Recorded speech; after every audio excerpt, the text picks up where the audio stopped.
26.14 is going to give some strength back to struggling ADCs like Corki and Yanara. A few of the more problematic champs like Senna and Seraphine are getting nerfed, and then we've got a couple of item and rune changes that may influence setups for certain champs. So we'll have all this and much more in today's video as we break down every single change headed into 26.14, along with a complete update to the solo queue tier list for every single role. In the wild, every creature must adapt or perish. The fox learns the location of the trap. The deer remembers the wolf's ambush. Even the humble scuttler flees at the first sign of danger. On the Rift, survival demands evolution. But here, we observe a creature that refuses to evolve. The hard-stuck player. For when his rival bests him, he does not learn. He does not adapt. Instead, he performs the most remarkable ritual in all of nature, turning on his own pack. And when the sun rises, so does he, to do it all again. He has gone on 500 hunts this season, but in truth, he has gone on one hunt 500 times. Today, though, something is different. Today, at long last, he finally begins to evolve. All thanks to SkillCapped Season 16 Essentials. One course tailor-made for every role, teaching even the most stubborn player exactly how to adapt and climb. From the easy-to-learn trading and recall timings you can use to dominate lane, regardless of your matchup, to the wave control Apex Predators abuse to build leads from nothing, all the way to the macro decisions every player gets wrong in the mid to late game, giving you the complete path to the top of the food chain on your chosen role, from the very first wave to the enemy nexus exploding. And best of all, you can do it all completely risk-free, as you're backed up by a rank-up guarantee. If you somehow don't climb at least 5 whole divisions while actively using our service, then you get every penny back, no questions asked. Evolve, and get the rank you were always meant to reach this season, using the one-time exclusive discount in the link or pinned comment below. So, the first system change of the patch is a buff to blue buff, as you will now gain more ability haste when you have blue later on in the game. It's still going to be 10 haste from levels 1 through 5, but when you are level 6 through 10, you'll now gain 15 haste, and then when you reach level 11 and onwards, it's going to provide you with 20 haste. So a 10 haste boost for blue when you reach level 11 is just a flat-out indirect buff across the board for all junglers, and then mid laners will be liking this too. One of the more problematic items in the game right now, being Hextech Rocket Belt, will be nerfed for 26.14. The majority of pro players have been building Rocket Belt as a core item on their mages who lack gap closers in order to gain the dash to help outplay and reposition in skirmishes. Riot doesn't want burst mages building the item anymore, so they are making a few changes to drastically reduce the strength of the item on those kind of champs. The build path is now going to be atrocious if you're a burst mage, because instead of being able to buy a fiendish codex, you'll now have to sit on a Kindle gem. AP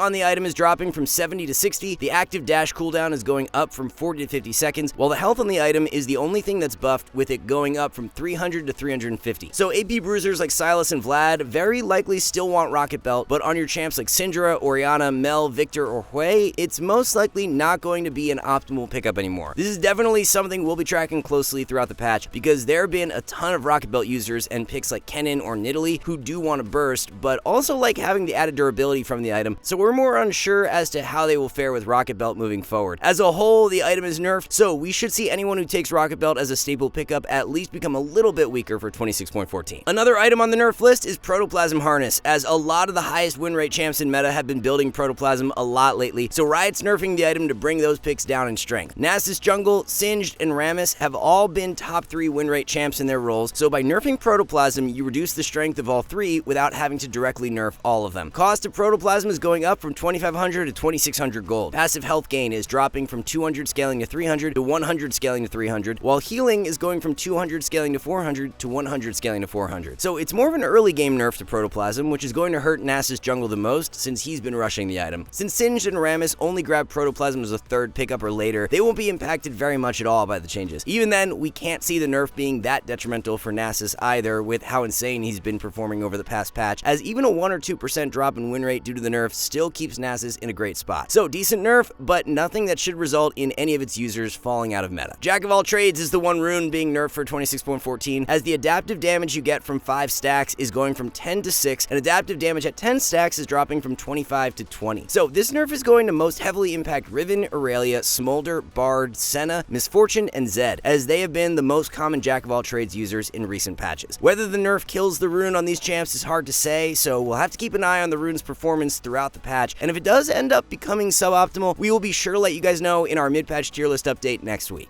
So Riven and Aurelia mid lane are both hit somewhat significantly for 26.14 with the Jack of all trades nerf, and then also with these Immortal Path nerfs. Immortal Path is the upgraded boots version of Gluttonous Greaves for when you complete your mid-game quest, and since Riven has been a top-performing mid laner recently, Riot's trying to bring her down a notch for 26.14 without hurting her as much in the top lane. So the passive damage increase from Immortal Path is going down from 5 to 4%, while the bonus healing, shielding, and regen will be dropping from 15 to 12%. So it kind of sucks for Aurelia mid since she has been a sub 50% win rate champ lately, but Riven mid has been up above a 52% win rate, so that's likely why these nerfs are being issued. Ukshin is actually another mid laner who has been going Gluttonous Greaves, so he will be impacted by these nerfs too. Zed and Katarina have been quite strong with Gluttonous Greaves as well, despite having lower play rates with the item, so an indirect nerf to them as well. So heading on over to the top lane now, we have one top lane champ who will be receiving buffs, and it's Mordekaiser. Mord is gaining a bit of damage on his E, with the base value going up from 60 scaling to 120 to 60 scaling to 140, and then AP ratio is being increased from 40 to 45%. Our stat steal is buffed as well, with the percent steal increased from 10 to 13%. So we've had Mordekaiser rated as an A tier top laner recently, and with these buffs going through, he's going to be really close to breaking into S, if not S tier worthy. We're leaning more towards the changes not being quite enough to warrant a push up, so we're going to leave him in A for now. Riot has a nerf planned for Garen, as his R is going to be losing some damage, with the base dropping from 150 scaling to 350 to 125 scaling to 275. The missing health damage is going to stay the same though. Whenever damage is taken off of a point and click spell, it's always going to be somewhat impactful, but the change won't kill Garen by any means. At most, we can see him falling down to A tier, but for now, we are going to leave him in S, as we think the nerf will land on the lighter side. Despite Jace being a weaker solo queue top laner, he's nerfed this patch due to pro play, as his passive movement speed on form swap is going down from 40 to 30. Our hammer resists are being lowered from 5 scaling to 35 to 5 scaling to 26. With Jace already performing quite poorly in solo queue lately, we see him as being a bottom percentile top lane pick moving forward, so he's going to be placed in the top lane C tier. So with just those 3 top lane champs being adjusted for 26.14, the top lane meta as a whole is not going to be changing drastically. Kayle and Malphite will be locking down the OP tier slots once again, and it's likely going to be the indirect changes to items that could lead to the biggest shift in power for certain champs. Kennen is one in specific where his build may change this patch due to the Rocket Belt nerfs. Gunblade may just turn out to be the better option now, so if you're a Kennen player, that's something you'll want to keep an eye out for when the patch drops and see what the data is looking like. Cho'Gath probably doesn't mind the Rocket Belt changes as much because he actually wants to build health, so it should still be a viable option on him. Rocket Belt has been Gragas's best rush item lately, and we do see the nerfs impacting him since he doesn't really have a high-performing alternative option. Rocket Belt was already winning 3% more than Rod of Ages on Gragas, so with the Rocket Belt nerfed, he'll just be weaker overall, and we're gonna drop him into the top lane B tier. And then Jack of all trades is the other change to watch out for, as Riven and Aurelia are the 2 top laners who have been running the rune the most, so if the nerf does land on the harsher side, then there's a chance Cosmic Insight could make a comeback on them. Jungle is being left completely untouched for 26.14 in terms of direct champion changes, but there are a few item changes that will impact champions in the role. The Protoplasm Harness and Rocket Belt nerfs will be of impact to a variety of picks, so that's going to be the main talking point for the role. Nasus has been up in the OP tier for a while now, and with the Protoplasm nerf, there's a slight chance he falls out, but we predict that won't be the case, so we'll be leaving him up there for now. Rammus, we are even more confident stays in a top tier spot because he builds Protoplasm as a later game pickup, and the Protoplasm nerfs are more impactful early on. So Wukong, Nasus, and Rammus will remain the top 3 in the jungle for the time being. Rocket Belt users who will be negatively impacted include Nidalee, Gragas, Fiddlesticks, Zac, Sylas, and Nunu, as they have been taking Rocket Belt as a core pickup in a vast majority of games. For tanks like Nunu and Zac, they are most likely to be least impacted by the nerf, since the change in build path to more health components and more health being added to the item is something they don't mind as much as the other picks. Champs who do need to deal damage to be effective, like Nidalee, is someone who we think could just drop Rocket Belt completely moving forward, or else it will just feel much weaker. Having to build a Kindle Gem and Ruby Crystal in your build path is greatly going to diminish the snowball potential of Nidalee, so she could swap to Shadow Flame, but the issue there is that Rocket Belt was winning 4% more than Shadow Flame on Nidalee, so regardless of what she does, she's going to be in a weaker state relative to last patch. So we're going to drop Nidalee into the B tier as we see her being most negatively impacted by the Rocket Belt changes. So with Locke now being on live servers for a full patch, it's pretty clear that he's one of the best mid laners, and Riot has a few nerfs lined up for 26.14 to bring his power down a smidge. Q nail damage is dropping from 50 scaling to 90 to 50 scaling to 82, while Q stack base bonus damage is going down from 20 scaling to 60 to 18 scaling to 50. Q nail recast hold time is also nerfed, going from 5 to 4 seconds. And then W base gray health cap per rank is nerfed, going from 40 scaling to 200 to 40 scaling to 160. So with how well Locke has been performing prior to these nerfs, and with players not even fully optimizing his kit yet, we don't think the nerfs will do a whole lot in reducing his power level for 26.14. After all, 80% of Locke players are maxing their abilities out incorrectly, as you want to max W second instead of E. W max second wins over 3% more than E max, so if all players just swap to maxing their W second, then we'd likely see Locke's win rate increase for 26.14 despite these nerfs. We're pretty optimistic that Locke will remain in a really strong spot for this upcoming patch, so he's going to be placed in the mid lane S tier. So for the mid lane tier list in 26.14, we will continue to have Syndra, Fizz, and Vex as the most OP champs in the role. Sylas is one mid in specific to pay attention to for this patch because the Rocket Belt nerfs do have a chance to impact his power level. We still think Rocket Belt should remain a core pickup on Sylas, but he's very likely to lose a bit of power regardless, so we're going to drop him out of S and into A. Vlad is another champ who we think is unlikely to drop Rocket Belt from his core, however, he will become slightly weaker too. Based on the analytics, it's pretty unlikely that the nerfs to Rocket Belt significantly impact the strength of mages for solo queue. Reason being is that the item never really got popular on mages in solo queue compared to pro play, as Victor had the highest play rate with the item with players purchasing it in 30% of games. If you are someone who has been building Rocket Belt on your mages, then it's likely not going to be a viable strategy moving forward, but it's not like they don't have other options they can fall back on, so dropping Rocket Belt doesn't matter a whole lot for solo queue. The Riven mid pick is one that will become indirectly weaker for this patch with the Jack of all trades and Immortal Path nerfs, but the exact amount of power she'll lose is hard to say. With how much Riven has been overperforming, we think there's a good chance she remains S tier worthy, so we're going to keep her there for now, but if the nerfs do land harsher, she could be in need of a push into A. We've got two of the weaker ADCs in the game receiving buffs for this patch, as Corki will be gaining some scaling power with his AD growth going up from 2 to 2.5. Our passive cooldown reduction on auto attack is buffed as well, going from 2 scaling to 4 seconds to 2 scaling to 6 seconds. So with these buffs, we can actually see Corki being back in a good spot now for 26.14, so we're giving him a push up a tier going from B into A. Yanara is the other ADC on the buff list, and she will have her AD growth increased from 2.5 to 3. There's a chance Yanara could push up into A with this buff, but we don't see it being quite as impactful as the changes to Corki, so we're going to leave her in the B tier for now. So besides Corki and Yanara, there are two other bot lane carries who are getting changed for this patch, being Senna and Seraphine. We'll cover the change in detail when going over the support changes, but the TLDR is that we don't expect for them to influence the strength of either champ in a significant way, so they will remain placed up in the OP tier. Smolder and Misfortune get a bit weaker due to the Jack of all trades nerfs, but whether the change is enough to result in a demotion down the tier list is hard to say, so we're not going to drop them down for now. If the Jack of all trades nerfs do land quite impactful, then a move down into the B tier could be in order for the mid-patch tier list. So it's going to be a lot of the same down in the bot lane for this patch, with mages continuing to dominate while the majority of traditional ADCs are on the back burner. Moving on to the support role now, Nami is the only support buff for this patch, as she has been struggling more ever since the Imperial Mandate mini rework. To help her out, Riot will be increasing Nami E damage going from 20 scaling to 60 per hit to 20 scaling to 80 per hit. So some strength added to Nami's mid game, and you're getting back some of the damage that you're missing from not being able to synergize as well with Mandate. Nami has been sitting down in the support B tier ever since Mandate was changed, but with this buff going through, we think she'll be an A tier pick for 26.14. These set of Senna nerfs are probably some of the strangest we have seen in a while, as they will not reduce her power level as a support at all for 26.14. Crit modifier is nerfed going from negative 15% to negative 20%, so a bit of a hit to her scaling. The next nerfs are the head scratchers though, as the AP ratio on Senna's Q slow and the AP ratio on her Q heal are getting nerfed. Senna literally does not build any AP items right now, as enchanter builds aren't terrible by any means, but they are only being picked in 3% of games. So even though the direct nerfs are really light, we do think the Jack of all trades nerf has the potential to be of most significant impact. Nothing that will completely take Senna out of meta, but we don't think she's going to be OP tier worthy anymore, so she's going to be placed in the S tier. And the reason ADC Senna wasn't moved down into the S tier is because she has been heavily overperforming, even more so than support, so so the nerfs won't bring her relative power down quite as much. And then for the Seraphine nerfs, it's going to be her Q AP ratio dropping down from 50 to 40%. As we can see, if you are on 2 items in the mid game, then you'll be losing 20 damage on an empowered Q. So it's definitely not a nothing nerf, but with how insane Seraphine has been performing recently, we can't see it propelling her down the tier list. There is a chance she falls in power enough to warrant a move into S, but we're gonna leave her in the OP tier for the time being. So because Seraphine is getting a bit weaker, instead of dropping her down the tier list, we're going to move Thresh up into the OP tier to join her, as he's been next in line for a move up with the likes of Seraphine and Senna getting weaker. With Nami buffed for this patch, if you're looking to pick her up, then be sure to adapt to the correct new build. There are still 35% of Nami players who are rushing Imperial Mandate, so look to grab Echoes of Helia instead if you haven't been already. Echoes of Helia into Ardent Censer is a really underrated core for Nami right now, as you've got a nice mix of healing output and damage for your carries. Of course, if you're paired with a mage ADC though, then Ardent Censer loses most of its value, and therefore going for Moonstone in its place is a good alternative. Even though a lot of pros supports like building Protoplasm Harness as a rush item on melee engagers like Leona and Nautilus, it's not played nearly as much in solo queue, so the Protoplasm nerfs shouldn't impact the strength of melee supports in a significant way. But while lists like these show you what to play, our brand new Season 16 Essentials courses for every role teach you how to win, each designed to walk you through every stage of the game from start to finish. From the exact trading and recall timers you need to win lane, to the mid-game macro decisions 99% of players get completely wrong, all the way to the team fighting tips and tricks challengers abuse to always deal the highest damage possible. Whether you're a top laner in the most unfavorable matchup possible, a mid laner having to deal with everybody in your lane 24/7, a jungler trying to balance ganking with farming, an ADC stuck trying to hard carry with a support who just exists to grief you, or a support that's struggling to carry games on your own. Our Essentials courses are tailor-made to focus on the exact concepts that actually matter for climbing on your role in your elo. Check them out today, completely risk-free, using the link in the pinned comment or description below, as if you don't climb at least 5 divisions, you get every penny back. So that's gonna wrap everything up for the 26.14 edition of the Solo Queue tier list. Thank you all so much for watching. We'll see you in the next one.